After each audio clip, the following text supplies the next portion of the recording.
are legends round here, even if only in their own minds. Forgotten, but not dead.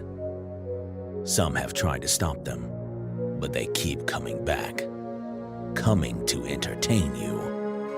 They are the Crystal Lake Soldiers.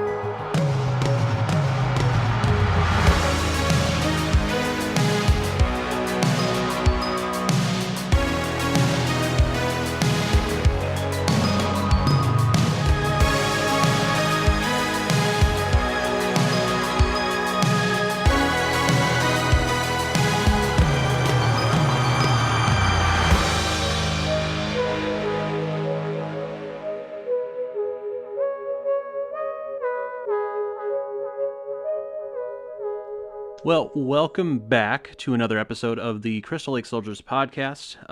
We are on episode 4, so we've made it a full month so far. I'm Isaiah. Tonight I'm joined by Ted. How are you doing, Ted? I am doing fantastic, my friend. Fantastic. Awesome. So Sean and Mark are out for this week. They had things going on. So me and Ted are handling and holding the fort down here. Summer's coming to an end. Yep. Poor kids having to go back to school. Right. And it seems like summer's just gone by way too quick. It just seems like... It did. I swear to God, it feels like just a couple weeks ago it was like fucking Christmas. And all of a sudden we're at the end of fucking August. But you know what that means? We're getting closer to the Halloween season. That's for sure. And there's plenty coming up this Halloween season. That's for damn sure. Oh yeah. Speaking of Halloween, kind of to start things off for tonight, a little bit of, it's not necessarily news, but it's just kind of a word that's gone around is Tom Atkins recently did an interview. And for those that don't know, Tom Atkins is an actor. He's been in numerous movies, most notably for the horror community, Halloween 3, Season of the Witch, and then also Night of the Creeps. He was talking about, because the, Halloween Kills and Halloween Ends that are coming out over the next 2 years, that he would love to, make an appearance as a cameo in one or both of these movies, which I think would be great. I am all for that. We need more mustache in our lives. Right? I mean, Tom fucking Atkins. I mean, who wouldn't want him to be a part of this? I mean, obviously he's not going to play, the same character he played in Season of the Witch, Dr. Chalice, but, to have him back would be great. In any kind of character or anything, I mean, Tom Atkins is always great. You can't get enough of Tom Atkins. Nah, he's wonderful. He's always entertaining to watch. He has that charisma that not a lot of actors possess. You're glued to the screen watching him, even if he's in a small role. I mean, a lot of people, some people might not even remember this, but he was in Escape from New York. He was in a very small role in that, but he was there.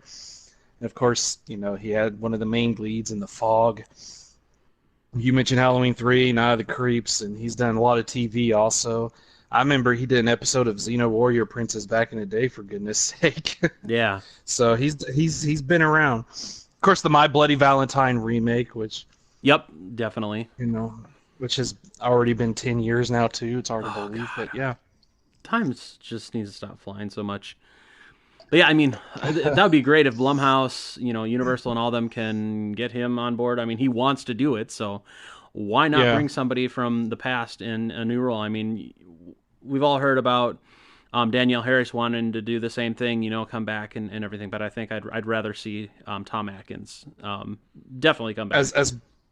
As much as I love Danielle Harris, I don't know how you can incorporate her. Just her saying, I mean, I know in the new movie, since they've wiped everything after part 1 from the continuity. So you get, and they mentioned that Laurie was married twice. She's been divorced twice. So I guess you could say that if they did bring in Danielle Harris, they could say she's a daughter from first marriage. But I don't know. I'd like to see Tom Atkins back. He could be like an old colleague of Dr. Loomis or something. And That would be cool. I mean, you know, yeah. I mean, so it would work better for Tom Atkins than for Danielle Harris. Definitely for sure. Like I said, I love Danielle.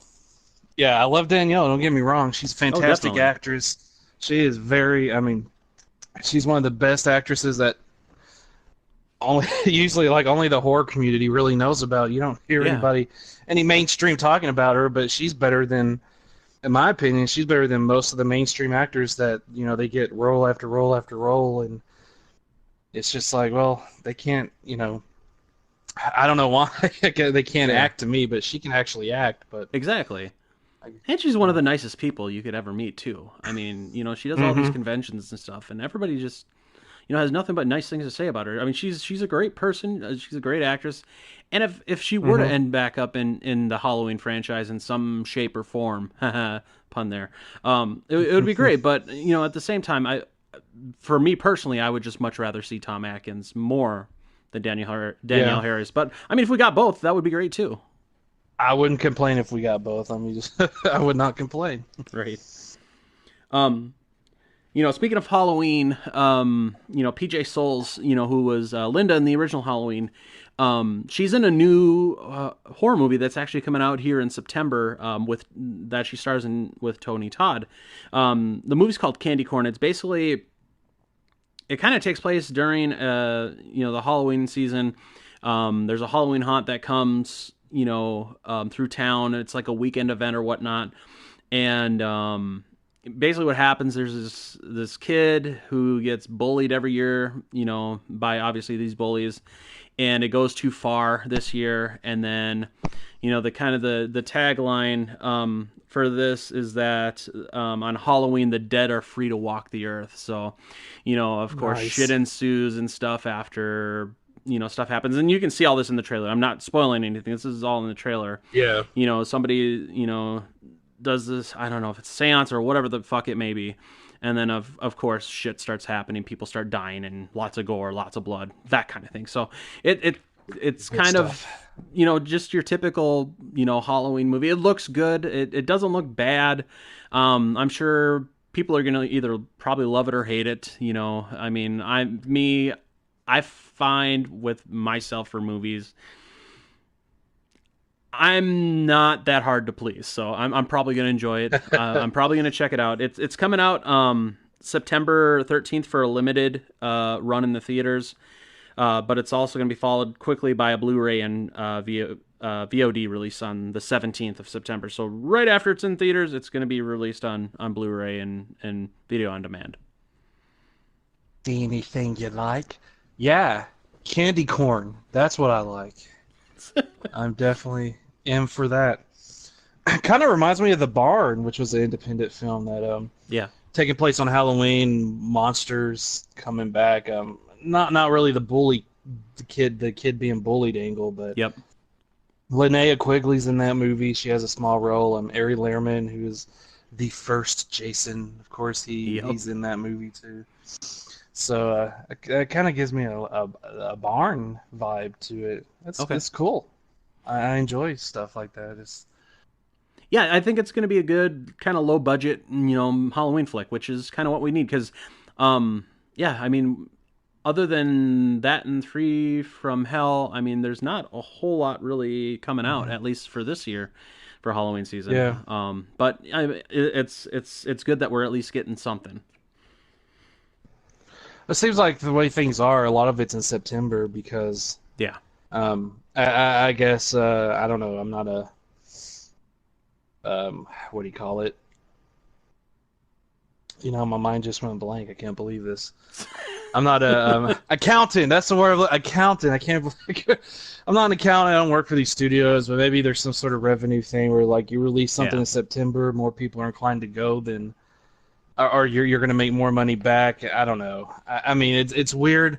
I mean, you know, it's like with Halloween Resurrection when it came out 2002. That was a movie August. That was released. That was in July, actually. Was it? It was in July. Oh, God. Yeah, I remember. It was in July because I remember thinking, why are they releasing... You're right. It was in July. Yeah, I was like, why are they releasing a Halloween movie in the middle of summer? August. I mean, like August was H2O, and That's what I'm thinking of. I was thinking of and H2O coming out in August. yeah, and both Rob Zombie movies were in August, I Yeah, believe. I know Halloween 2 was, but I can't. I think his first Halloween was also. But I think you know, so. August is like early, but July is really early. It's just Yeah. it's bizarre. I don't know why they don't. I don't know if they.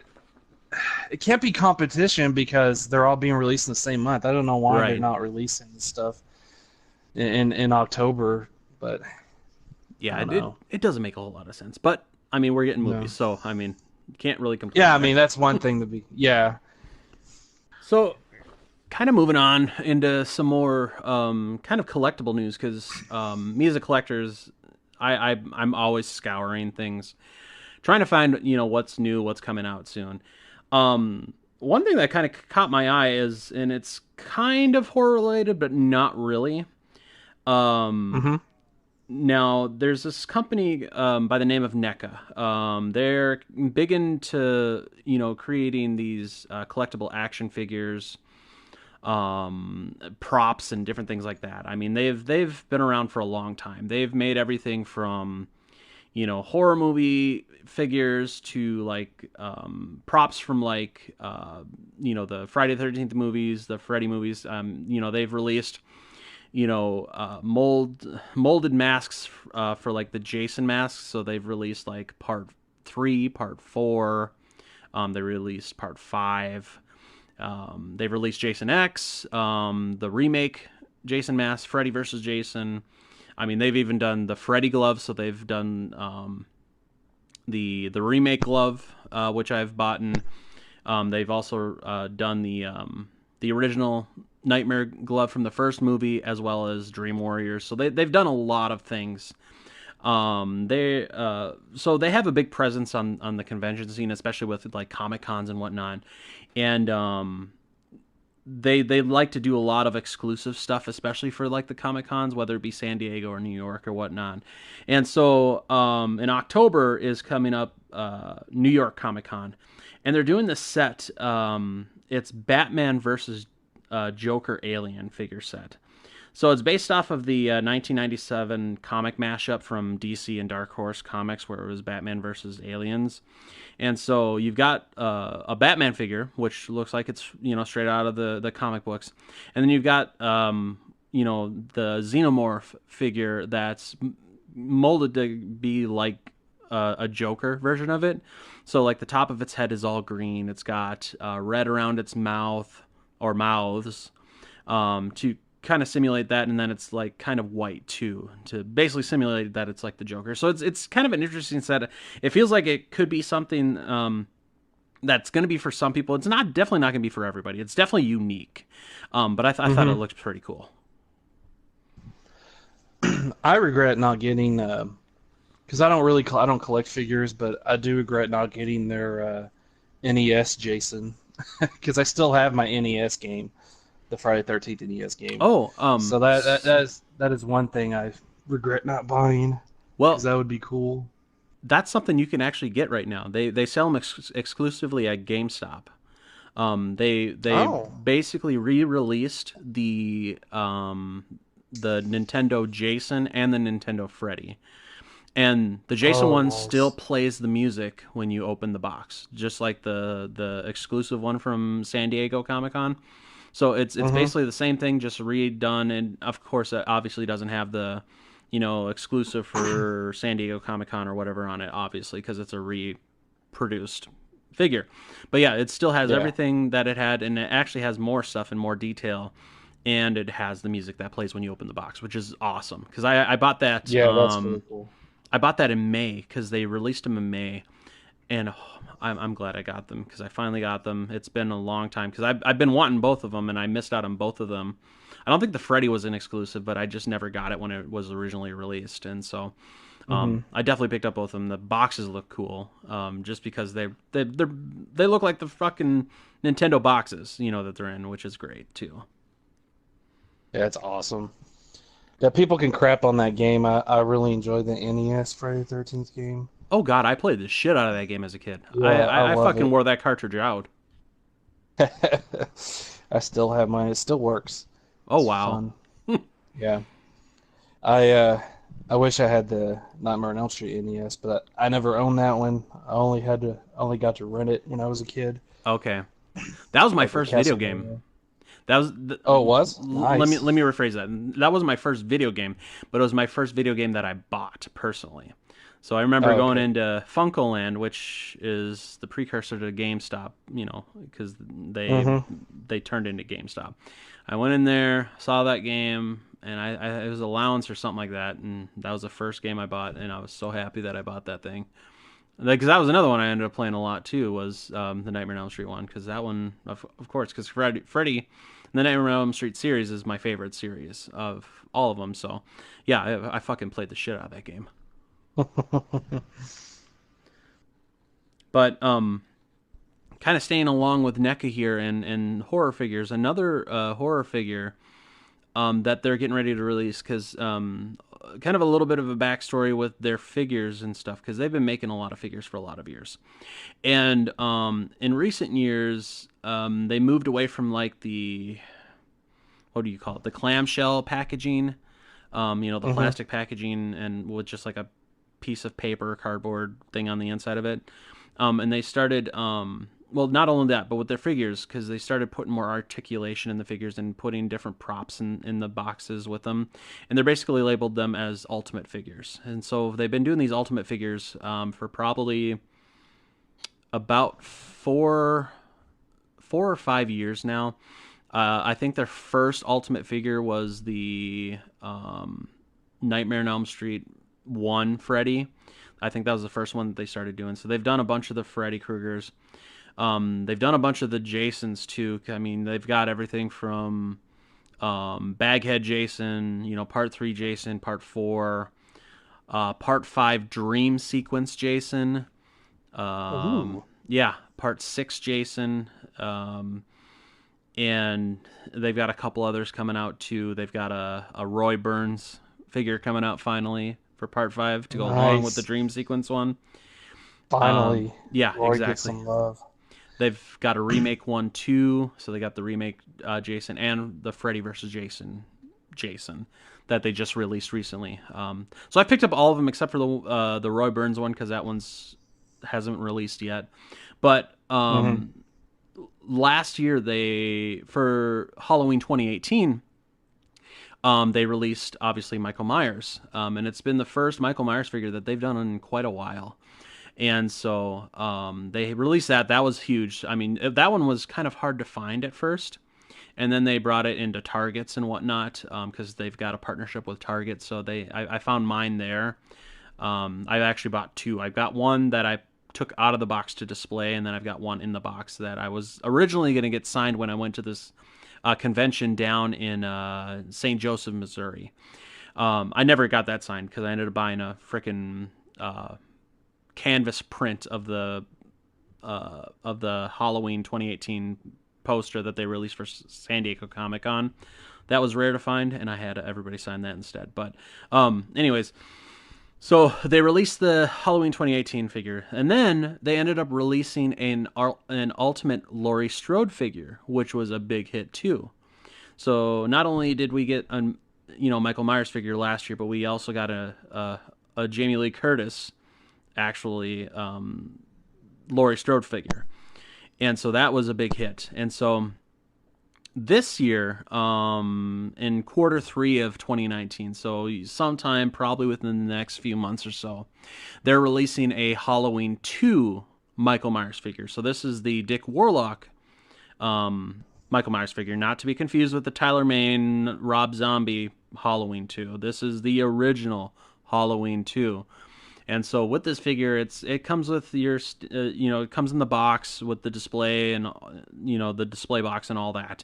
It comes with different weapons and stuff. So it's got like a hammer. It's got the syringe, that he used to kill Nice. people with in there.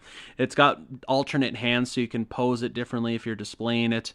It's got, on top of the regular masked head, it's got 2 alternate heads. So obviously the first head is the blood eyes from when he gets shot in the eyes by Dr. Loomis. So that's one of the alternate heads. And the other Love one that got me super excited was they are including a Ben Tramer head. it. So, That's great. for the first time ever, you can get a Ben Tramer Halloween figure. I want to get that now just to say I have Ben Tramer. Exactly. I want to buy two just so I can have one of the regular Michael Myers and one for the Ben Tramer. Because then, if you set up a diorama, if you get like a model ambulance and a model police car, you could just set it up and recreate that whole scene from Halloween 2. And then you'd have something to display. I mean, it's I can't wait for that figure. It's gonna be fucking awesome. I want a fucking Ben Tramer figure. Or you can get you can take your Laurie Strode figure and recreate the romance that never was. I take that back since Halloween 2 technically doesn't exist in these new movies. Maybe he's one of the failed marriages. You never know now. You never know. You never know. He could have been. All I have to say, I guess you say, is hashtag Ben Tramer lives. So, Right. Exactly. He never fucking died. that wasn't Ben Tramer in Halloween 2. That was his drunken cousin, Bud Trailer. But trailer. Good lord. Oh, that's good. That is good. So that got me excited. So that's coming out in the next couple of months. But also, because Halloween season is coming around, and Spirit Halloween, obviously one of the biggest Halloween retailers around, especially now. Mm-hmm. So both NECA and another company by the name of Trick or Treat Studios. Trick or Treat Studios is the one that has the license to make like all the Halloween-based masks. So all the Michael Myers masks from all the movies, they've got the license to do that, and they make a lot of other stuff too. So both NECA and Trick or Treat Studios actually make a Child's Play so Trick or Treat Studios makes a Child's Play 2 Chucky doll. Trick or Treat Studios also makes a Tiffany and Chucky doll from, I believe it's Seed of Chucky. It's either Seed or Bride, one or the other. It doesn't really matter. I mean, it all kind of looks the same. Now, NECA has also the license to make their own versions of either Bride or Seed of Chucky, Tiffany and Chucky dolls. So those dolls themselves, and they're like exact scale, so like exactly the scale of what they were in the movies. They range. Well, actually, let's try a little game here, Ted. How much do you think these dolls actually cost from these two companies? I would, if I had to, well, I'd say about $500 probably, because I've seen some that are pretty expensive. Actually, that's about what they are. It ranges anywhere from like $400 to $600. The one from Trick or Treat Studios, that's the either the Seed of Chucky or the Bride of Chucky doll. That one's is either $4.99 or $5.99, one or the other. I can't quite remember, but anyways, it's between that price range of $400 to $600, nonetheless. Oh my! So, Spirit Halloween, I fucking love these guys. They are bringing out their own Child's Play 2 Chucky doll. Ooh. Granted, it doesn't look nearly as accurate or perfect as, those other studios. Mm-hmm. But the pricing on this thing is $89.99. Wow! And Talk about a discount. yeah, and it doesn't look that bad. I know a lot of people are probably going to shit on it because it's not exactly looking like Chucky. But for those of us that can't fucking afford $400 to $600 for a fucking doll to have in our collection, of horror memorabilia, I will gladly take the $90 fucking doll over those any day. Because I mean, honestly, there's enough artists out there that probably that make these Chucky dolls. Anyways, you could probably find somebody to make you a replacement head for this doll, if you wanted to go that route. I'm sure there's probably somebody out there that will probably end up doing that for these Spirit Halloween dolls. But For those that just want to be $90 and done, it's perfect. It looks fucking awesome. I don't give a shit. I don't give a shit if it doesn't look exactly like Chucky. It looks close enough that it would pass and just sitting on a shelf in a collection. Yeah, it's kind of like the WWE. You know, they sell those replica titles, and they're charging like $2,000 for a replica. Yep. I'm like, get that. I mean, what are they actually using real diamonds for the for those replicas? And then you got these other people who make basically the almost similar quality for so much cheaper. It's just like, man, I'll take what's cheaper if it still looks good. Looks good. I mean, geez. Exactly. So that's kind of a little bit of news though, about what's been going on with like collectibles and stuff, because some of the stuff is getting me excited, especially with the Halloween 2 figure. That I'm especially be awesome. Excited for. Definitely. Ben Tramer, here I come. Yeah, exactly. Ben Tramer head. This is gonna be so awesome. He's wearing one of those stupid Halloween masks. He's pretty drunk. Let's check his dental records. Right. Oh, that's great. Spoiler alert for those of you that haven't seen Halloween 2, Ben Tramer dies in a fiery blaze of glory. Oh, he doesn't. Hashtag Ben Tramer lives. You've already forgotten our hashtag there, yeah, Isaiah. I've forgotten. That's all right. That's all right. So, Ted, why don't you tell us a little bit about what's going on with Blu-ray news? Well, boys and girls, sit around the campfire and get ready for some fright-tastic releases that are coming up in September. Hold on to your butts and make your wallets beg for mercy. All right. All right, so September 3rd, we are getting Elvira, Mistress of the Dark on Blu-ray finally for the first time in North America, courtesy of Image Entertainment. Rumor has it, this has not been confirmed, but rumor has it that Image Entertainment is about to lose the rights to the movie. They also released it on DVD some years back. And so the rumor has it is that they are rushing this release out just to make some money, because Arrow Video released a special edition over in the UK. It was not region free, it was just region B, and it comes with a documentary and a whole lot of goodies. So there's speculation that if Image does lose the rights to the movie, then Arrow will release roughly that same edition here in North America. Nothing set in stone, it's just a rumor, like I said. But this edition that's Image Entertainment's releasing, it's $10.99 on Amazon right now, so $11. It's cheap to get the movie. It's in HD. I mean, their DVD was really good looking, so I mean, the blue should be too. I believe the only extra on that's going to be a trailer.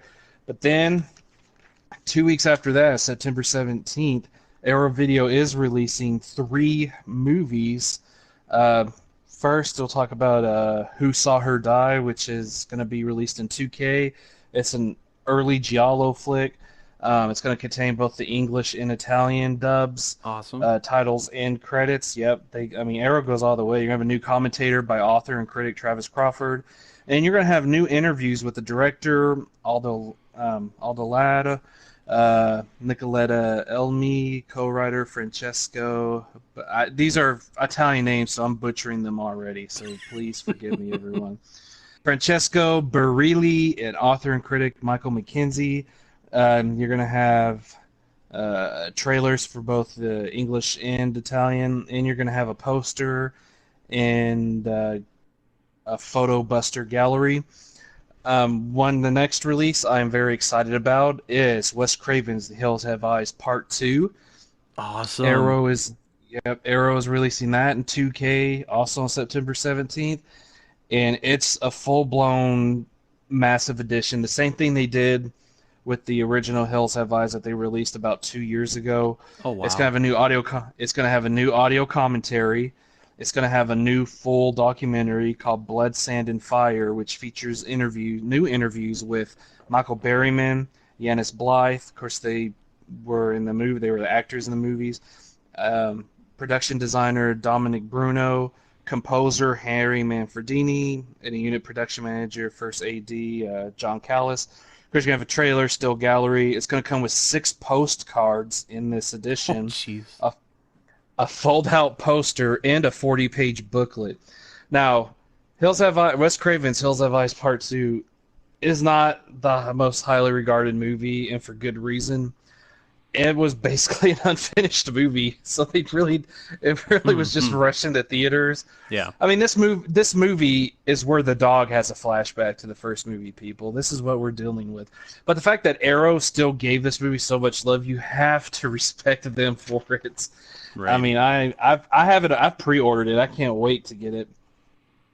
And then also on September 17th, Arrow is releasing a limited edition box set of The Prey.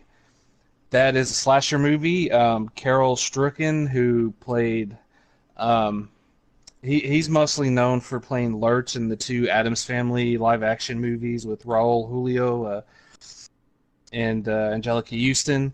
Okay. It's a 2-disc limited edition. It's going to contain 3 versions of the movie: the original U.S. theatrical, the international cut, and a composite cut. It's going to have a booklet written by Ethan Cant, and it's going to have just a lot of various interviews with the actors and the actresses, and you have an audio interview with the director that's, I believe, is an archival. So, I mean, it's just full on, just Arrow's just knocking out of the park. I mean, I've got those 2 releases on pre-order, so that's a lot of money I'm already spending in September. Well, the Prey is actually only $28 right now, but Okay. it's still a lot of money though, all Yeah. together when you think about it. But next we have, for September 24th, we have the Child's Play 2019 remake, which I enjoyed. And it's going to have, your standard making of, bringing Chucky to life, a soundtrack trailer, gallery, some claymation shorts called it's 2 of them. One's called Toy Massacre, and the other one's called AI Mayhem. So you have that. Shout Factory on the 24th is releasing John Carpenter's Vampires. Yes. And I didn't know that. That is... Oh, you didn't know that? No. Yes, it is coming out September 24th, full-blown special edition. It's going to have a new interview with John Carpenter, Sandy King, cinematographer Gary Kibb, a new interview with James Woods. Oh, yes, wow. they got him to do a new interview. A new interview with Thomas Ian Griffith, who's the villain of the film. A new interview with Greg Nicotero. New interview with another actor, Tim Guini. You have a commentary by John Carpenter, the isolated score, a vintage featurette, trailer, TV spots, and a still gallery. So it's just full on. They have thrown everything out there, and I believe this is the last Carpenter movie that really needed a Blu-ray release. All of them have been released on Blu-ray now, from Dark Star to The Ward. Yeah. So this will Wow. be kind of a momentous occasion, the last one that needed a... I mean, Twilight Times did release it on Blu-ray, but they don't put anything into their releases. They're just they're always overpriced limited edition stuff that I only have a few of those because I know another company probably wouldn't pick up a movie, but I definitely skipped their Vampires and like Night of the Living Dead. I was like, nah, we'll get it later. Right. Somebody else will get it, and that's a Shout Factory put a lot of work into this also. And Olive Films on the 24th is releasing Roger Corman's classic A Bucket of Blood in a 4K Blu-ray scan. And it is a full-blown special edition. You've got a rare prologue from the German release. You have a Roger Corman interview, theatrical trailer, German trailer, the Super 8 digest version, which is back in the day when people wanted a movie, they would usually get these 8mm films, which was the movie cut down to just specific lengths. So it's going to include that on the disc. It's going to have an interview with Dick and Laney Miller talking about the movie. You have a visual essay of script to finished comparison of the script to finished film.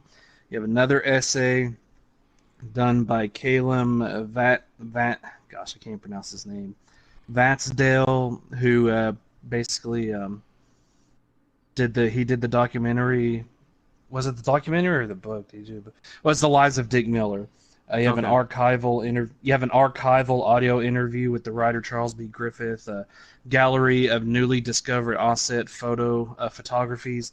So I mean, they just went all out, and it comes out on the 24th, and that's what I'm really looking forward to also because I love Roger Corman. And A Bucket of Blood is one of my favorite movies of his. A movie that's only like an hour long. It's really great. Yeah.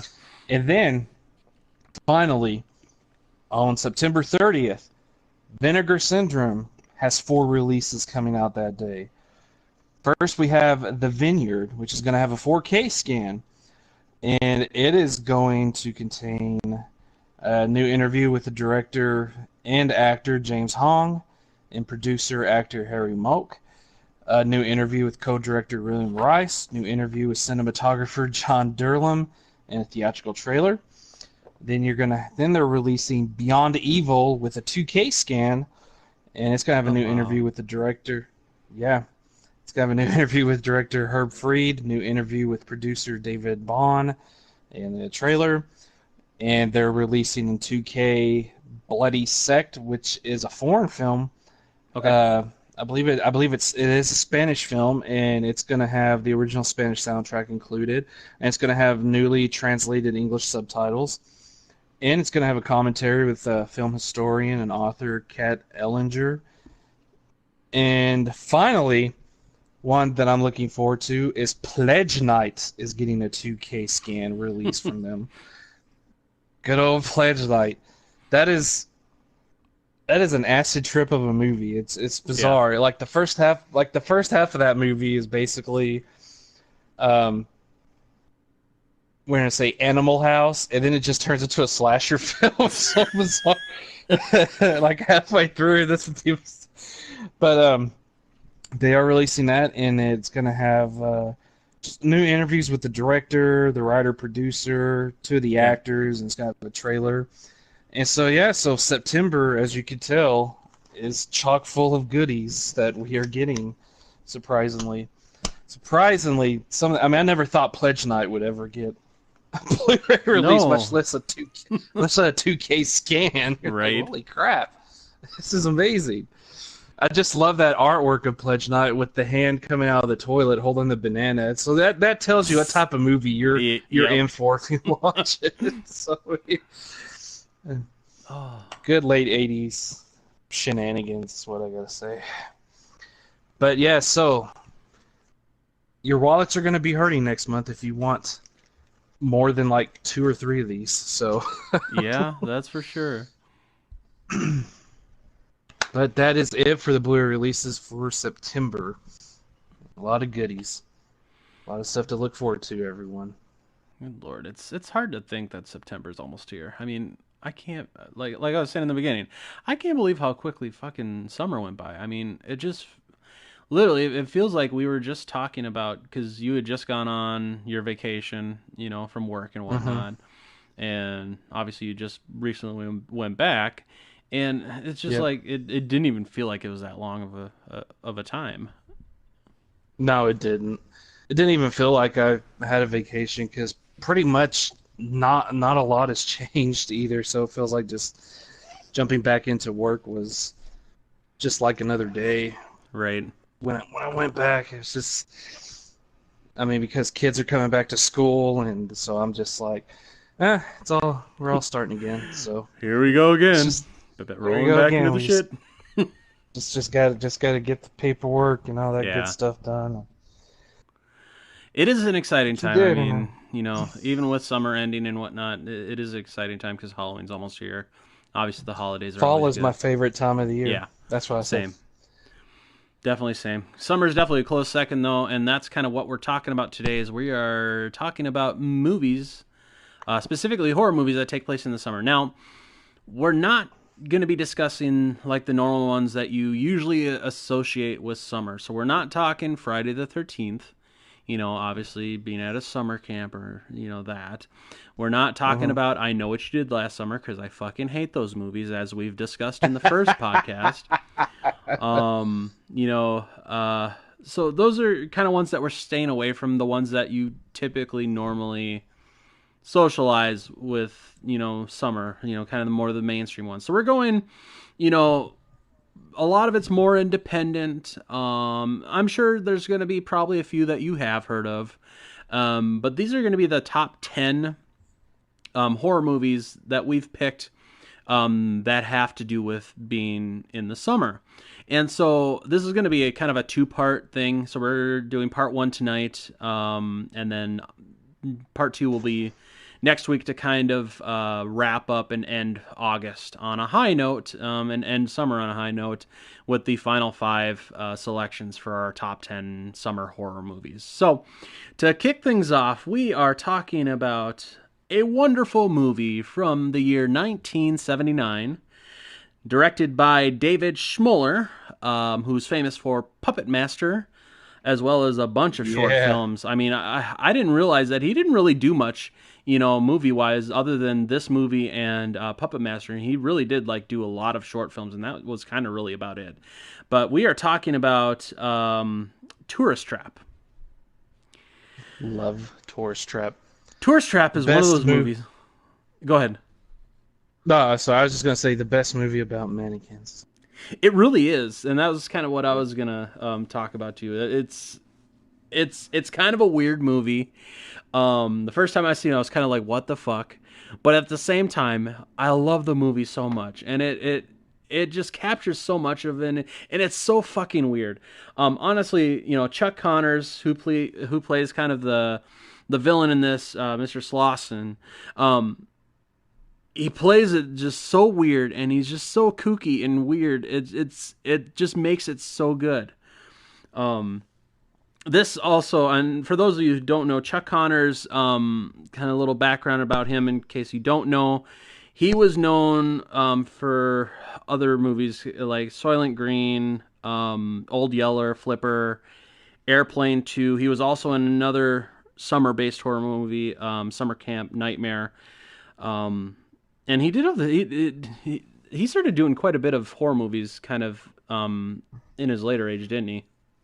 Yeah, there's a reason for that too. He mentioned, I can't remember who he said this to, but maybe it was his agent or a friend or whoever, but he said that he wanted to be the new Boris Karloff for the generation growing up in the late 70s throughout the 80s. That's what he wanted.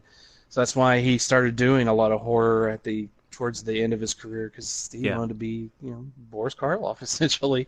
Right. So, so you have Chuck Connors that's in this. Also, you have a That 70s Show Tanya Roberts, who's one of the ladies in this movie, which is great. I didn't recognize her at first because in this she's a brunette, and whereas That 70s Show she's obviously a blonde. So that was interesting. I recognized her. I'm sure you did.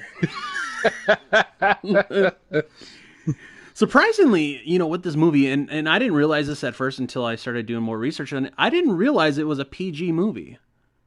And now that I think about it, there really isn't a lot of gore in there. There's obviously no nudity. And you can, based on that, you can, you know, in hindsight, you can see that, okay, yeah, this is kind of more of a PG movie. But at first, you know, if you showed it to me, like, you know, I seen it, you know, going in blind, not knowing really anything about it, I would have never guessed it was PG, you know, at first glance. They were aiming for an R when they made the movie. David Schmoller talks about it on the DVD special features that I have. And he mentioned how he was shocked when they got a PG rating instead of an R rating, because he was like, I wouldn't let my kids watch this movie. Right. So it was just a shock to him, and he says that's what killed it at the box office in '79 is because they, you know, he's like, back then nobody wanted to go see a PG horror movie. People wanted R-rated horror movies. They wanted this and that, and so that's not what the movie had. The movie has a psychological edge to it. It's really it's a dark movie, but it's got like that, I guess you could say, a little bit of dark humor into it, especially with Mr. Slouse, especially. I mean, for spoilers, the reveal, you know, Slauson it comes off as a kind old man who's just helping them out, and then he's like, you know, watch out for my, I live with my brother, and he's kind of a, he's kind of crazy, and then you start seeing this figure with this weird mask on, and Yep. but then it turns out that it's Mr. Slauson. He's doing both, and that he ended up killing his brother and his wife because he caught them in an affair, and telekinesis is involved, and it gets a little wacky, but it works so well because the atmosphere, everything's so foreboding. Yes. And just like you feel like you get captured, that's it. There's no escape. It just feels like it keeps piling on the tension. You're just like, darn. Yeah, speaking of the wackiness, that opening kill for the movie too. That's what really hooked me, was that fucking kill. Where the guy gets, locked in that room, and then just shit just starts being thrown around, and then he gets fucking impaled. And that's the part where I was like, I was blown away that it only was PG when the guy gets impaled by a fucking pole. Yeah.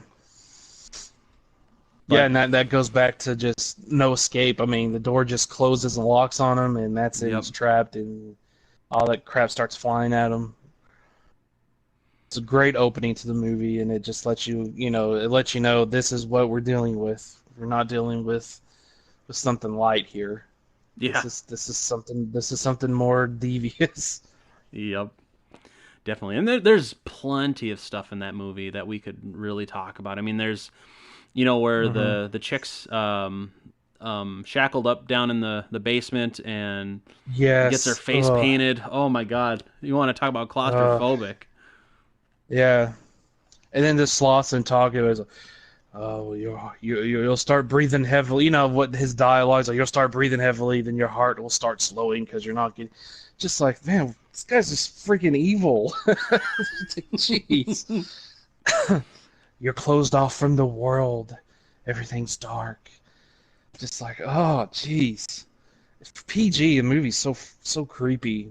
I love it. Yeah, it's so great. I mean, it is cheesy a lot at times, but it is like the perfect summer movie. I really love this movie, and it's one, unfortunately, I can't find on fucking Blu-ray anymore without having to spend a couple $100. Because obviously it's Full Moon. Is the one that produced and released this, and like you can buy the DVD anywhere. I mean, you can buy the DVD for like $10, but I would rather get the Blu-ray. But it's fucking impossible to find. So I'm just stuck watching it through Shudder or however else I can fucking watch it for now until I can get the Blu-ray. On the Blu-ray side, the Blu-ray is kind of there's like 5 minutes missing from the Blu-ray that's on the DVD, and really? Nobody knows why. Yeah, nobody knows why, and apparently we've been promised by Full Moon that they were going to release a corrected version. I mean, it's been like 4 years since the Blu-ray came out, but oh, wow. maybe that's why the Blu-ray is no longer available. We might get a replacement for that soon or something. That would make sense. So it does make sense. I remember when I was watching. That's why I'm glad I didn't get rid of my DVD. But watching the Blu-ray, I was like, this feels a little bit shorter, not too much shorter, but it's like something felt off. Like not too obvious, but you're just like. And then I read, it's like, oh, 5 minutes were missing. It's like that's what I was feeling. That was different. I don't think a lot of anything, like nothing crucial's missing. I don't believe, because the movie still flows fine. And David Schmoller, he does a commentary for the Blu-ray, and he doesn't mention. I mean, it's a new commentary he recorded for the Blu-rays, and he didn't mention anything like missing or something like that, because he even said, like, if I remember correctly, he mentioned on the issue, he said, I had no idea that 5 minutes were missing. He said, I made the movie. So, he's like, I just did the commentary. But yeah, maybe for people who want to get it on Blu-ray, maybe hold off on spending whatever people are charging, which, like you said, is like, you have to mortgage your house or whatever. Right. Because those scalpers, man, it's ridiculous. It is ridiculous how much these fucking people try to charge for this shit. Just because it's out of print. It's ridiculous. I mean, it costs about half of what people are charging for the fucking Friday the 13th box set. I mean, you can normally find that for like $300 now, for the Blu-ray box set for that. But this one, Yeah. because when I was looking at it the other day, I was seeing like $150 for fucking Tourist Trap. I mean, I love Tourist Jeez. Trap, but it's definitely not worth 150 fucking dollars. Yeah, not buy. I'm not paying $150 for that. No. I didn't pay any for the Blu-ray. I had store credits. So I was like, so I got lucky at that point too. People, that's why I wasn't like PO'd like, oh, there's 5 minutes missing. I was like, I didn't spend any money on it. I mean, Right. I got it for free, and I still have my DVD. Just so I mean, See, and when they But when they get a corrected version, you could scalp that then and be like, "Ooh, this is the original version that's out of print." Make some money off of it. the way, because I view myself as a collector, the way I view collecting is, I view scalpers as pieces of garbage. Yeah. Because they don't give a crap about whatever they're selling. They're just like, oh, this is out of print. Well, then I'm going to sell this for this much because people will be desperate enough to buy it. Yep. Which usually isn't the case because that stuff rarely sells when you put that price. Because Yeah. people aren't going to spend that type of money. I can't remember what movie it was, but there was a movie, a third party seller on Amazon a few years ago was selling something for like $1,000. I was like, good luck, buddy. Nobody's going to spend that money on. And it was like for a DVD too. I was like, yeah, right. I can't remember what movie it was now, but it's just like, geez, you people are nuts. Nobody's Ain't going to nobody spend paying for that $1,000 shit. on a movie. No, exactly. Oh, But yeah, that's why scalpers hurt the collecting industry. I mhm. typically I'll take, if you could do it this way. I've got a store near me. They do trade-ins. I can get store credit from them, Yeah. and I'll trade stuff in so they can just put it on the shelf, and anybody who's collecting can walk into the store and be like, "Oh, hey, I need that for my collection," and pick it up. I mean, Right. that's the stuff I like to do. Like I could have easily bought, because they had it sitting on the shelf, the Halloween, The Curse of Michael Myers from the Shout Factory box set. Yes. They were just selling that separately. Had both discs, and they're selling it for like $6.99. I could Oh, have taken that, wow. and I could have went on eBay and been like $40 because you get all the special features. But I was like, nah. As I'm leaving it there for somebody who might actually want it or need it for their collection instead of. I almost bought it to give as a gift for somebody, but then I That's just funny because didn't, which- I remember when people were doing that with that Curse of Michael Myers producer's cut, disc, where people yeah, were trying people were to just sell taking out of the box set. But Yeah. what's funny is like 6 months later they released it separately. It's like I feel bad for Yeah. anybody that tried to buy it that way because they ended up releasing it for like $20, and it's the exact same thing that they released for the box set, just separate. Well, Lionsgate released that because they have the rights to that movie. Mhm. Since the box set was limited and it doesn't include any of the special features. Are you It's sure? just the Oh. producer's cut only. All the special features Shout Factory produced themselves, so it's only available on the okay, big box okay. set. So that's why people were trying to sell it, because you've got all these interviews with Danielle Harris and why she wasn't in the movie, and the new, what's her name, Brandy. Can't even think of her Yeah. name now. This is Yep. something out of here. But anyway, the new Jamie Lloyd. So I mean, people were like, "Well, sell this because it's only going to be, the special features are only on this big box set." So, That's funny and because some people only bought the box set back then because of Well, that's why the I Curse of bought it. Michael Myers. But that's why I bought it because well, that's one of the reasons, but also H2O was a full blown special edition, and this is probably the only time. That was the only time we were going to have a box set with all these Halloween movies in it at the time. Yeah, 'Cause that's true. so many different companies owned the rights to different installments. But yeah, the Tourist Trap, really, really good. I'd say underrated flick because you don't hear anybody talking No, about it. nobody talks about this movie, and it's sad. I mean, yeah, Joe Bob, gave it some love last year for the 24-hour marathon that we all watched together, Yep. which was great. Which Yeah. some of the people in our group, that was like the first time they saw the movie, so yeah, that was fun too. Their reactions, and everybody loved it that hadn't seen it yet. yeah, it's a great movie, and honestly, anybody that's listening to this, if you haven't seen it, please check it out. It is. Yes. It's definitely underrated. It's definitely cheesy, but I mean, come on, it's a fucking horror movie. Honestly, if you're expecting Oscar-winning performances, don't fucking watch horror. But this is a great horror movie. It's got that 70s, 80s feel. It's perfect. It's definitely, PG, so it's not gory. So, I mean, even this could be a good starting point for people, especially if you don't like gore or anything like that, because there's not a lot of anything in this. But it's got PG. I mean, it's got good atmosphere. It's got a wacky story. It's just a great horror movie.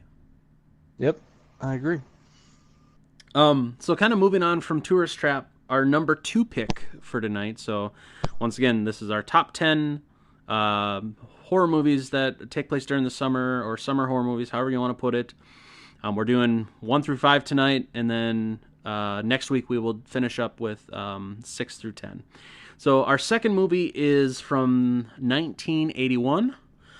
It was directed by Tony Maylam. We are talking about The Burning. The Burning. I loved this movie. Young Number one, Jason Alexander. yes, with a full fucking head of hair. Yes, he's not balding yet. No. The first time I saw this, I saw him and I'm like, that can't be George Costanza. It just can't be, because you watch Seinfeld and he's fucking bald as a cue ball. And in this, he's got a full fucking head of hair. He's playing like a jock type character. It's fucking great. It's like a total complete 180 contrast in comparison to some of the other characters he's played in his career. And this is like a great starting point, because it's like you see his later work and you go back and you see this, like, holy shit, he was kind of a stud back then.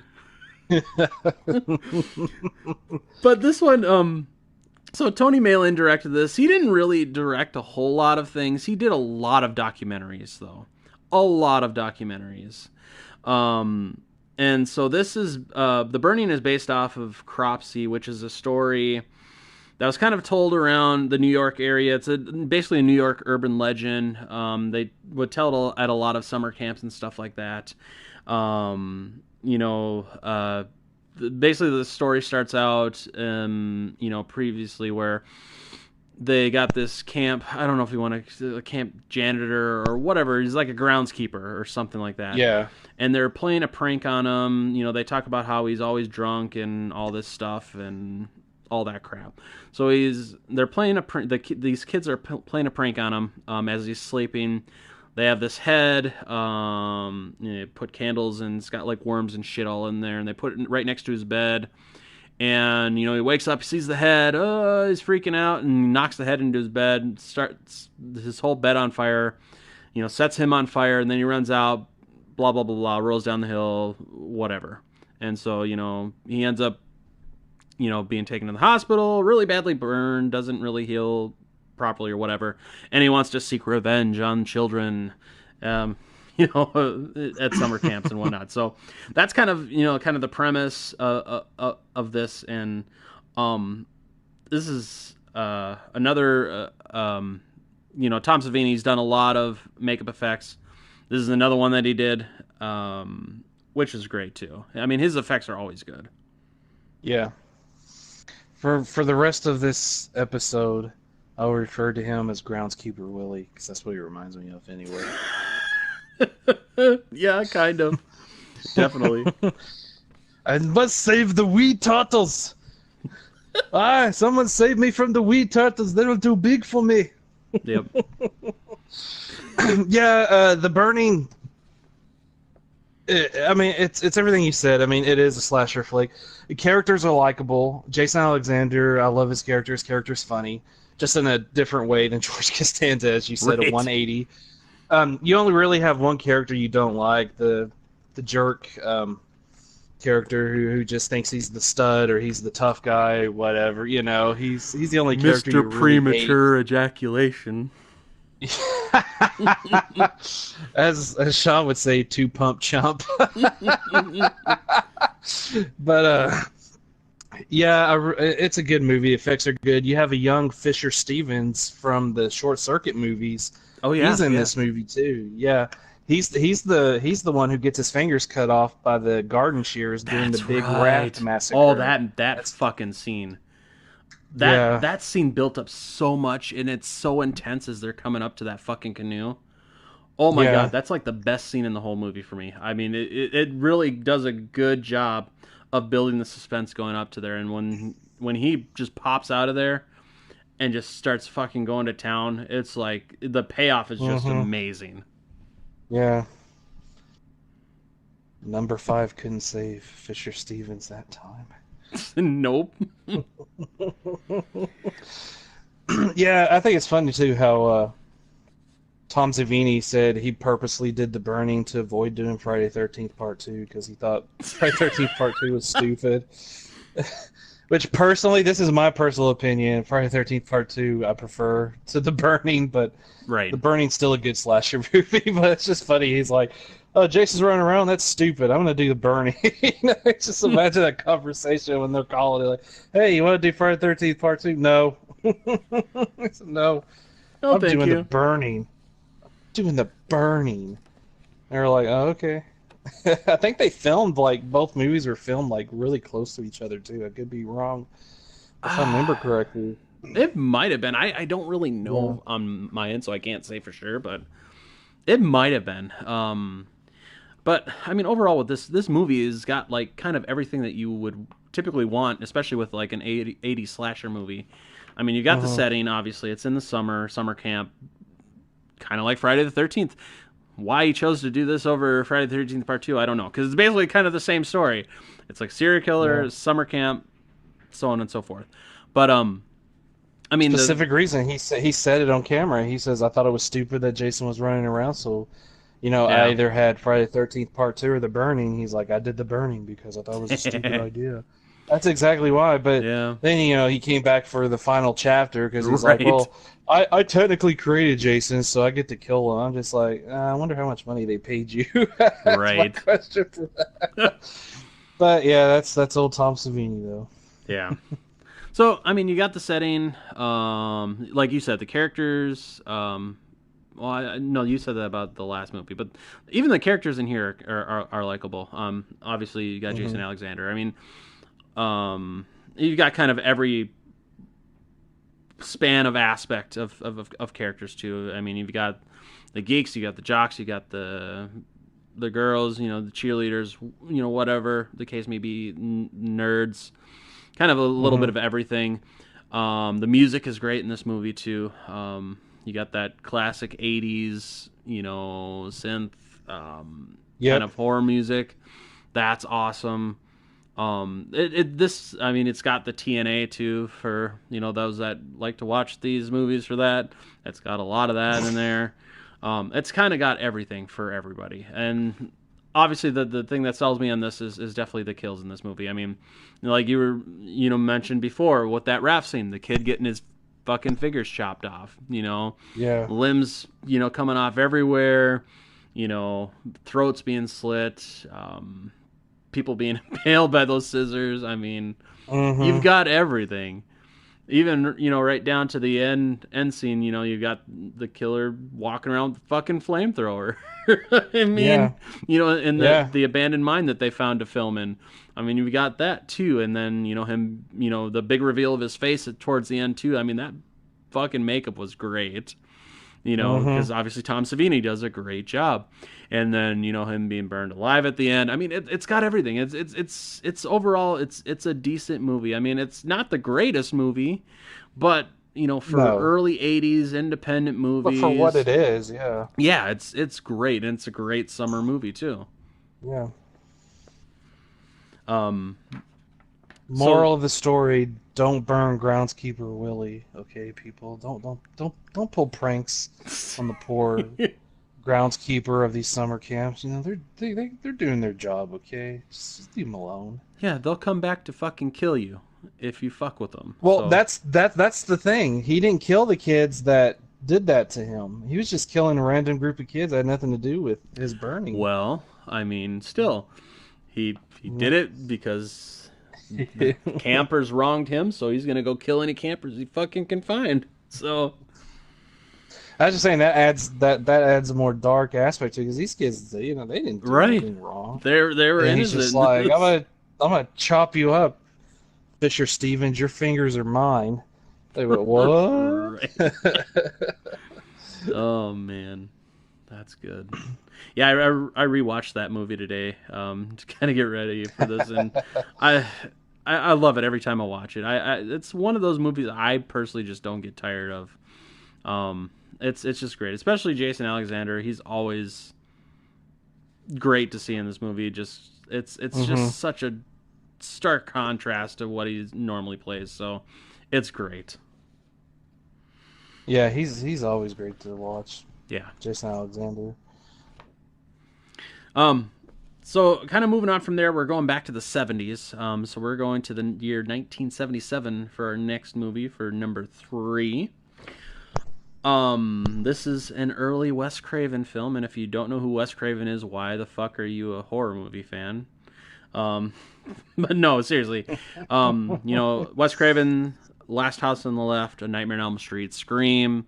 He's kind of done it all. People Under the Stairs. I mean, he was around for a long time doing a lot of movies. But for summer movies, one of the most perfect ones you could think of when it comes to being in the summer, because obviously they're in the fucking desert in the middle of summer, is The Hills Have Eyes. Oh, I love this movie. So this one was great. I mean, I seen it, when I was younger. But I went actually for a long time without seeing it up until Joe Bob actually did the Dinners of Death, marathon that they did for Thanksgiving. And obviously this was one of the movies that they did. And, and I didn't know about kind of the backstory for it, before then, and Joe Bob spent like 20 minutes going through, what the movie is based off of, and had a whole map and everything, and kind of mapped out everything like he normally does, because Joe Bob's just fucking awesome like that. But they, so the story is based off of the legend of Swanee Bean and his family, who actually inhabited the Highlands of Scotland. And this was like in the early 1400s, I think it is what it was. Around that time period, yeah. Yeah, so basically this clan of feral fucking cannibals would capture, torture, and then ate several people over, whatever span of time it was, before they were finally caught by and then when they were caught, they got caught because somebody got away. They were attacking somebody that got away, and notified the proper authorities. And the authorities, they just did this massive search, and they found the cave where it was like 3 or 4 generations of that family already in that cave. Yep. So it's like, holy crap. Yeah, and then kind of the end of that story was that basically they were declared just insane, and they didn't even stand a trial. They were just fucking executed. I mean, the whole clan. So, I mean, that's kind of where the story was kind of based off of for this. And obviously you have the people that live in the hills, and, they're cannibals, all that shit. So, that's kind of all kind of established and whatnot. Honestly, this is one of my favorite Wes Craven movies. Yeah, mine too. Yeah. Besides Nightmare on Elm Street, besides, I don't know. This would probably be my second or third favorite Craven movie. And it's probably tied with Last House on the Left. Because I love both of those movies. So they're both either going to be ranked 2 or 3, depending on it. And for me, it changes too, because I can go back and forth with the Craven movies, but those two are typically number 2 and number 3. But it's definitely high up on my list. I mean, you got Dee Wallace in this movie, which who doesn't love Dee Wallace? I mean, Dee Wallace is great. Well, I wasn't talking that because I mean, just Dee Wallace. I was- love me some young Dee Wallace. Okay, she was a beautiful woman. Yeah, she is. That's true. You don't sound enthusiastic, Isaiah. Well- you show her some respect. Well, Dee Wallace. For when I goodness think Dee sake. Wallace, I think of E.T. I think of her as a mom or Cujo. I mean, because I seen those way before I saw The Hills Have Eyes. So I never thought of her in that way just because I always thought of her as the mom figure. But Yeah, excuses. yeah, okay. Anyways, but there are a lot of similarities between this and Texas Chainsaw Massacre, and that was definitely done on purpose. And it was done on Yeah. purpose because Wes Craven has said that he absolutely loved Texas Chainsaw Massacre, which was obviously made by Tobe Hooper, and that came out in '74. Obviously, before Hills Have Eyes came out, so you can see the similarities, and it was great to see, how he loved that movie and he incorporated, things into his movie to tell his story that, were basically like an inspiration for him that he got from Texas Chainsaw Massacre. Mm-hmm. Yep, I love the whole dynamics of just these two families fighting against each other. Yep. That's what it is. It's basically nature versus technology. Not much technology, mind you. I mean, we're in the Right. late 70s. You got CB radios and stuff. But I mean, basically, I should say nature versus civilization is the better analogy for it. Here you Right. have these crazy people living in the desert, killing and eating people. Then you have this normal family who's just on a vacation, going to visit this mine that the patriarch of the family has inherited. Yep. Was a silver mine, and everything just goes insane. I love the characters on both sides. I love Ruby. She hates being part of this clan. That's why a lot of people believe that she was like a kidnapped baby and not like actually blood related to the rest of the family. Hmm. But you got that character. You've got, of course, you got Michael Berryman as Pluto. He was You know, standout in this Berryman's movie. always good. Yep.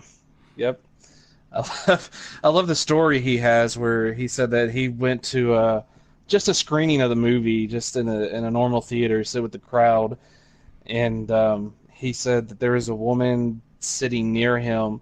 And she said, "The people who made this movie are sick," and so he tapped her on the shoulder, and he said, "You know what, lady, you are right." That's what he said. I don't know if she realized it was him or not. But he said that on the documentary. I just love it. I love Michael Berry, man. He's a great guy. He is a great guy. He's one of the nice, Yeah, just like Daniel Harris. He's like one of the nicest guys you could meet at some of these conventions. I mean, he's so approachable. I mean, he's great. Yeah, I love all the. I guess I can't say I love all the movies he's done, but I love seeing him in anything because Right. it's just great to see. Yeah. But yeah, he's great. Both families are great. I mean, this is one of the only horror films that actually gave me nightmares the night I watched the movie. Oh wow. True story. I had a night after watching the movie for the first time. I would go to sleep, and I had a nightmare where actually Pluto was chasing me. It was crazy. Oh I- jeez. I still remember the dream, man. It's just, I remember like going around this big boulder, and he's like right behind me with that knife and like trying to get me, and we're like squeezing in between these little cracks. It's just, it's horrifying. It's like him and Michael Myers, man. Freaking gave me nightmares. Oh, that's great. That gave you nightmares like Nightmare on Elm Street gave me nightmares when I first saw that with Freddy in the fucking shower, and I don't know if I told that when we were talking about this No. the last time. I don't think I got into that. So basically, when I first saw Nightmare on Elm Street, I know I said on a previous episode that I had like nightmares for 2 weeks, and it was kind of like the same nightmare over and over. Basically, what it was is from what I can remember, and what I do remember is very vivid. Because I was young, I was like 5 or 6 when I first saw the movie. So I remember in my dream, I was walking and I heard the shower going in the bathroom. And I heard humming. And as I got closer to the bathroom door, it got louder and louder, obviously. I opened the door, and then all of a sudden I heard, a child's voice just start doing the Freddy rhyme. So the 1, 2, Freddy's coming for you. So that whole thing. So I'm not in control of my body. So it's not like I'm leaving the room. I'm like getting closer to the shower as it gets louder and the voice gets deeper. And the voice just keeps getting deeper and deeper and deeper until finally it's like deep like Freddy's voice. I wouldn't say it was exactly like Freddy's voice because you're talking about the mind of a fucking 6-year-old. And just me you're subconscious though. Yeah. You're like, it's Freddy. Exactly. And then all I remember is my arm reaching up to pull open the shower curtain because it's a fucking dream and I have no control. And then I would wake up, and it was so frightening. And it happened for almost a 2-week stretch, that same fucking dream. And it was so scary, and it was so terrifying, and it made me so not want to ever watch that movie again. And that's why, like, when my cousin basically made me watch Nightmare on Elm Street, when I was a little bit older, and I kind of freaked out, and my aunt told me just to go watch it, and then that was kind of the end of it. And I loved horror movies after that. But that is all because of that fucking dream and me watching half of the fucking movie. I didn't even watch the whole movie.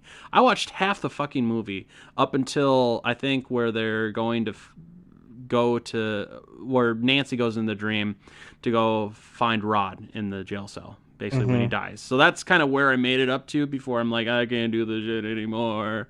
So that's good. So that was basically the story behind that dream. But yeah, so you had kind of the same experience with you had a bad nightmare after watching this movie, and Michael Berryman, sweet Michael Berryman, just chasing you around dressed as Pluto with the fucking knife. That's just classic. Yeah, really, him and Myers, they're the ones that really give me my nightmares. Jason, I might have had like one dream, which wasn't really anything. Yeah. And for Freddy, I didn't dream about him either. Myers was the big one because Halloween's what got me into the horror in the first place, but still Myers scared the crap out of me. So yeah, it's just funny the way movies alter, especially when you're young and you're subconscious, and it's just one of those things. Yeah. Definitely. Like Wes Craven always said, horror films, they don't create fear, they release fear. So. Yep, I agree. Yeah. So we talk about not Last House on the Left, but Hills Have Eyes. So something a little bit more serious. We're gonna move into something a little bit more fun now. So this is another.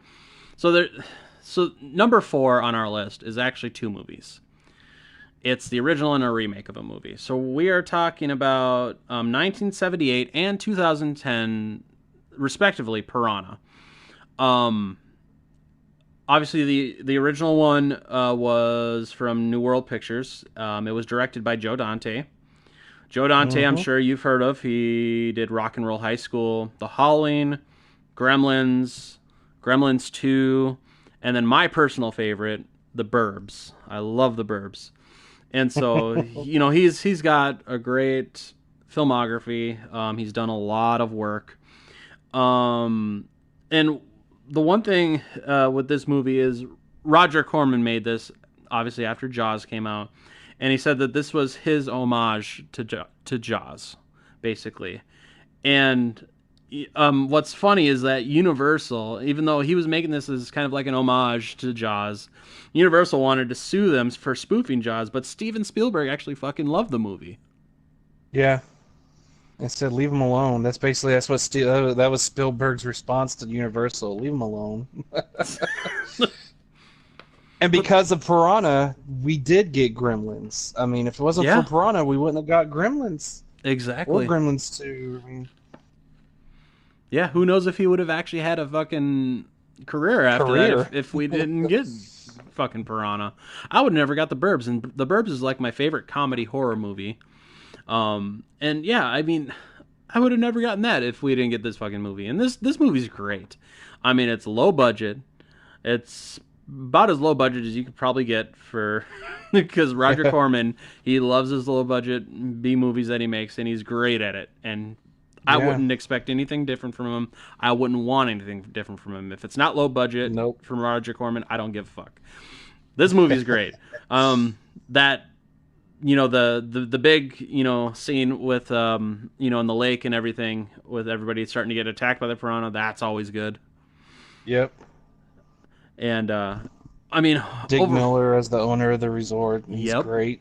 'Cause Dick Miller is always great. Dick Miller's great in everything he does. Yeah, everything he ever did, he was great in. Yep. But yeah, I Choppy mean, Mall, he was great as the janitor. yeah, he was in the Burbs too. He played one of the garbage Yeah. men in the Burbs. Yeah, he was Joe Dante's man, Yep. go-to man. I mean, he's in both Gremlins. I mean, Rest in peace, Dick good Miller. stuff. And The Howling, he was in The Yep. Howling. He was Yes, the he was. bookstore guy. I mean, Yeah, he was kind of all over the place. I miss Dick Miller. Yeah. But yeah, this was a great movie. Even because it's been a while since I've watched it, I don't remember if it was really that gory. I don't quite remember. It's got moments of it where like you see people's flesh being like that have been ripped off from the fish eating parts of their faces and stuff. Okay. I mean, it is rated R for, Yeah, obviously. but it's not gory. I mean, it's not a gore film. It's just got some of that to, it's the exploitation element of it. It's nothing, the guts or anything like that. Right. So, in contrast to that, obviously you have the remake from 2010. That one That's a whole was a different- complete gore fest. Now that one was directed by Alexander Aja, who did actually another Yeah. remake of the previous movie we just got done talking about. So he did the 2006 version of The Hills Have Eyes. I actually really like this movie because it doesn't take itself seriously. Which No, is it doesn't. kind of what you want with something like this. It's meant to be silly. I mean, the Piranha. I mean, obviously it was named Piranha 3D, so it got on the hype train for the whole 3D craze that kind of died out. Yeah. I mean, the Piranha, they didn't look real, but they didn't need to because it was a fucking it meant to look like a low budget horror movie.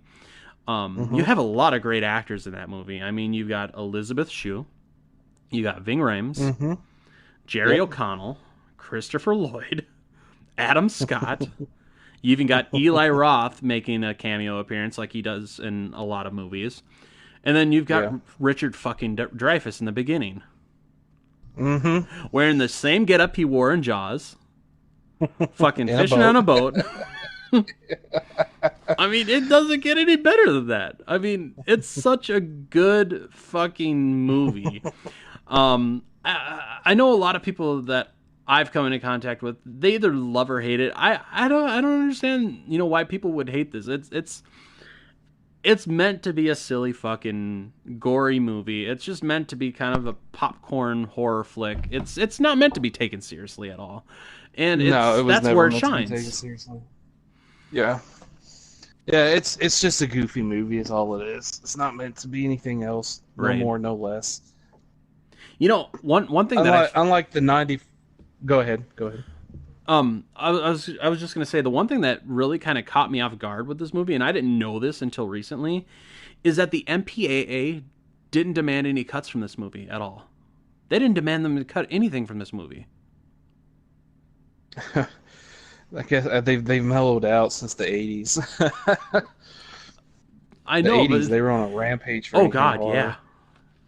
It just So- kind of blew my mind because this movie is nothing but gore, and I'm just really surprised that they didn't make them cut anything. It Let's just see, the kinda blew movie, my it mind. came out in 2010. Yeah. At this point, a lot of stuff doesn't really get cut out anymore. It's all about money. That's all it is. Yeah. True. You slip the secretary $5, your movie gets off without any cuts. you're like, here's Mr. Lincoln. That decapitation scene stays in. And the secretary's like, I got it covered. But yeah, I mean, it was it's just cartoony.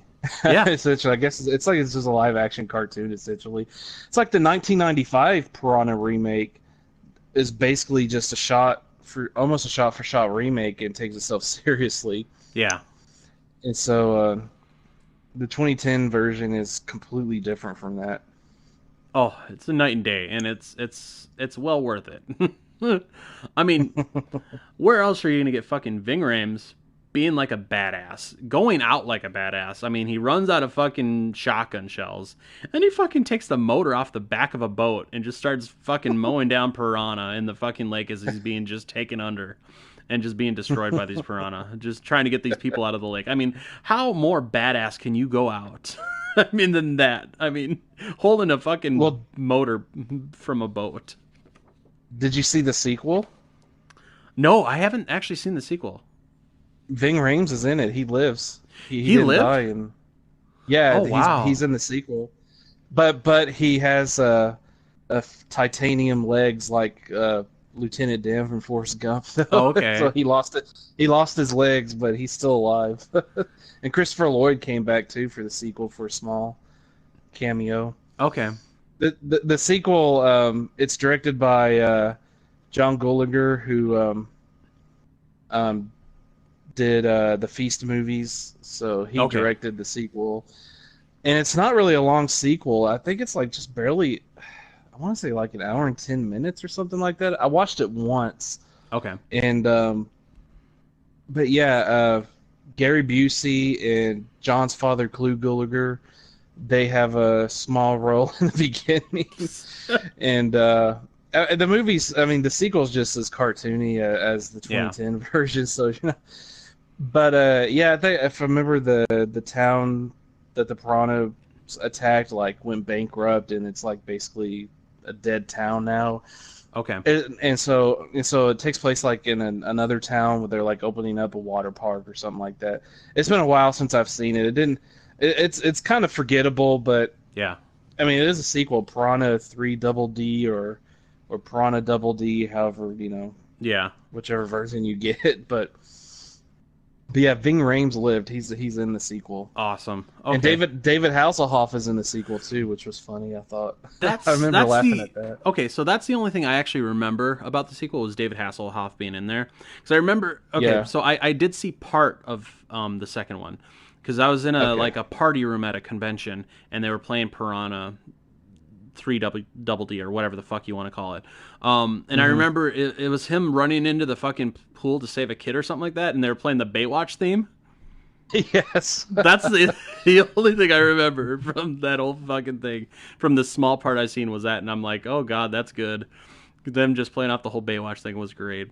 But yeah, that's the only part I actually seen in that whole movie. So that's cool that Ving Rhames actually lived because I thought he was fucking dead. Yeah, they brought him back, and he was. I mean, his role is small too, but if I remember correctly, they present him as like the hero of the disaster that happened. You know, he lost his leg saving people or something like that. Okay. And then when the piranha attacked this place, he saved some kids, and he starts taking them out left and right, like he's, you know, just being Ving Rhames. It's awesome, and he doesn't get attacked or he doesn't die in the sequel either. He just.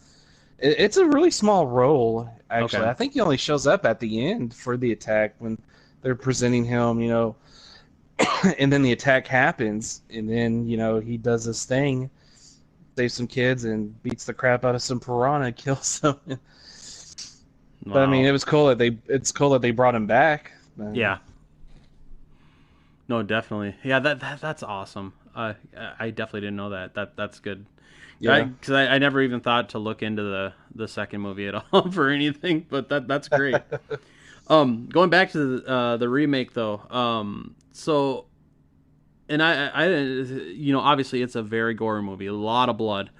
They used like 75,000 gallons of fake blood each day that they were doing this. Especially for that massacre scene. I'm sure it wasn't every day of their 42-day shooting schedule, but obviously Yeah. for the 9 days that they spent doing that whole massacre, I'm sure That's a lot of each blood. day they use 75,000 gallons of fake blood, which is a massive, massive amount of blood. Mm-hmm. And that whole massacre scene, it's like, it's a lot like the original's massacre scene, or however you want to call it, but just upped like 150,000 times. I mean, it's Yeah, just it's just so much. steroids have been injected into it. Yeah, That's what it is.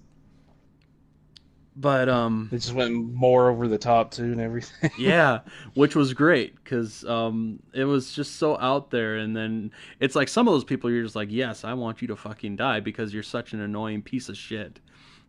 Jerry O'Connell. Yes, it bit my dick off. And the piranha spits it out afterwards. Oh my god, that was good.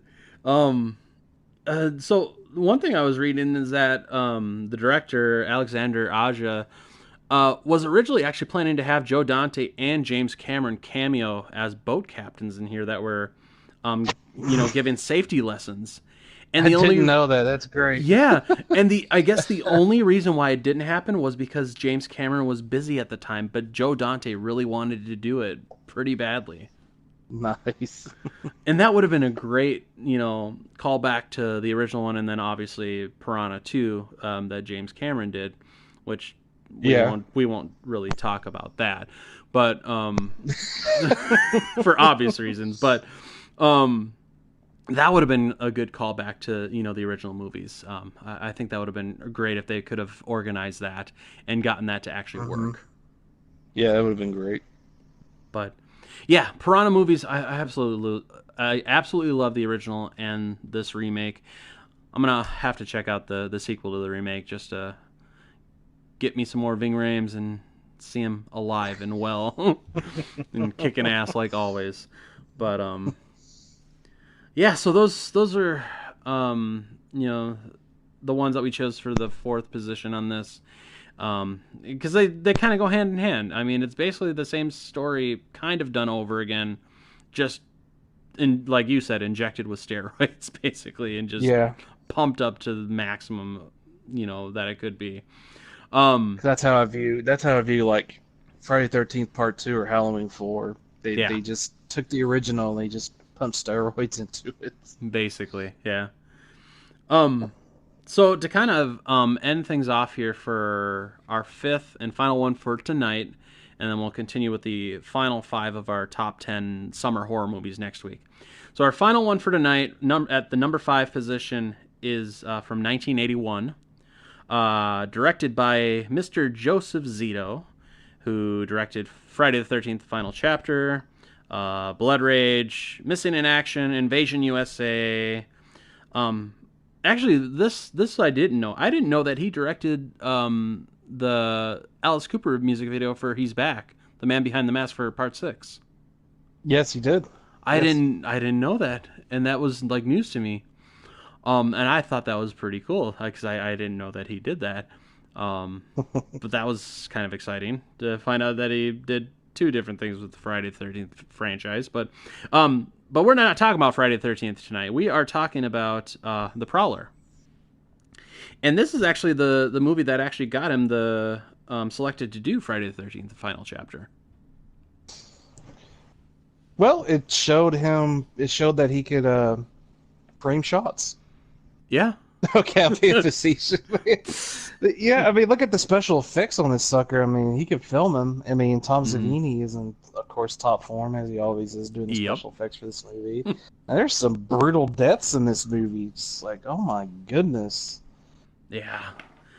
Yeah, this is another another perfect example of 80s horror.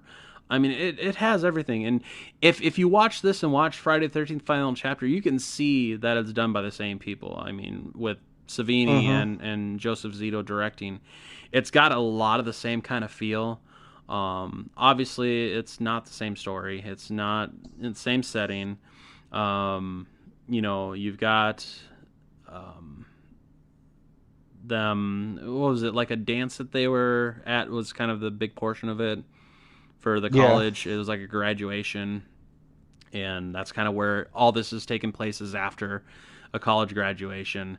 Yeah, I mean, the kills were spectacular in this, obviously because Tom Savini did it. Yeah, Tom Savini. He didn't want to do the burning too, so he did the prowler. No, I'm just kidding.